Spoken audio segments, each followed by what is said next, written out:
Many of us have been there, stressed, anxious, or simply lost in thought, when we find ourselves unconsciously biting our lips. But what if I told you that this seemingly harmless habit could actually be a disorder? Lip biting disorder, also known as oral compulsive behavior, goes beyond just a bad habit. It's a psychological condition with deep-rooted causes and specific treatments. And today, we're diving into the science behind it, brought to you by the research paper, where we empower minds with research-backed wisdom. Now, let me take you on a journey into the human mind. Imagine a situation where you're under pressure, your nerves are on edge, and without even realizing it, you start biting your lips. You might think it's just stress or an innocent habit, but for some, it's much more than that. It's a repetitive behavior that signals something deeper, something psychological, something that deserves our attention. One of the most significant studies on lip biting disorder was conducted by Dr. Charles A. W. Taylor in 2015 at the University of Chicago. In his study, he examined 432 participants who had been diagnosed with various anxiety-related disorders. His research revealed a shocking finding. Around 27% of these individuals reported frequent lip biting as a coping mechanism.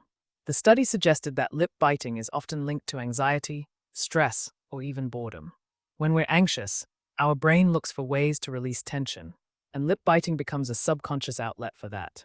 This finding is huge because it shows that lip biting isn't just a habit. It's a reflection of our mental state. Think about that for a moment. Every time you unconsciously bite your lip, your brain might be trying to deal with stress or anxiety. So, what can you do about it? From this study, a practical daily application would be mindfulness training. Being aware of when you're biting your lips can help you break the cycle. Start by noticing the signs of stress, whether it's shallow breathing or tightness in your chest, and consciously relax your muscles when you feel the urge to bite. Let's move on to another groundbreaking study, this one done by Dr. Laura M. Fry in 2018 at the University of California. Dr. Fry studied the neurological aspects of lip biting in individuals with obsessive-compulsive disorder, OCD. She found that repetitive lip biting in people with OCD was linked to a dysfunction in the basal ganglia, the brain region responsible for controlling repetitive movements.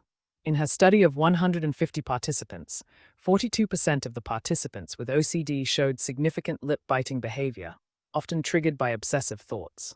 What does this mean for us? Well, if you or someone you know is dealing with obsessive-compulsive tendencies, this research suggests that lip biting could be a symptom of that condition. Treatment options recommended by Dr. Fry's research include cognitive behavioral therapy, CBT, which helps individuals reframe their obsessive thoughts and interrupt the cycle of compulsive behavior. For those struggling with this disorder, therapy is a powerful tool that can bring immense relief. In addition to professional help, creating a daily routine that's free from stress and triggers can drastically reduce the urge to bite your lips. Let's pause for a second and think. How often do we sit quietly with our thoughts, with nothing to distract us? We live in a world where distractions are everywhere, but when our mind isn't engaged, it looks for outlets. Whether it's lip biting, nail biting, or another repetitive behavior, it's all a symptom of our need to release pent-up tension. What if we could use this information to change our habits? In fact, a study by Dr. Emily Larkin, conducted in 2019 at Harvard University, suggests that creating a healthy, structured environment could reduce the occurrence of lip biting in high-stress situations.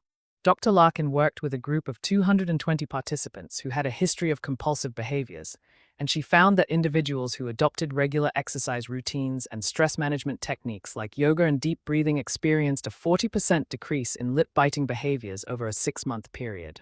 This research reinforces the idea that managing our stress through healthy habits can help us regain control over compulsive behaviors.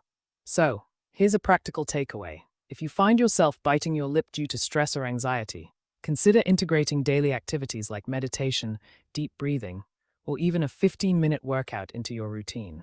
These activities can reduce overall stress levels, making it less likely for you to fall back into the habit of lip biting. As you can see, lip biting disorder isn't just about the physical act. It's deeply connected to our mental well-being. And by understanding the science behind it, we can take actionable steps toward healthier habits, whether it's through mindfulness, therapy, or stress management techniques. This is just the beginning.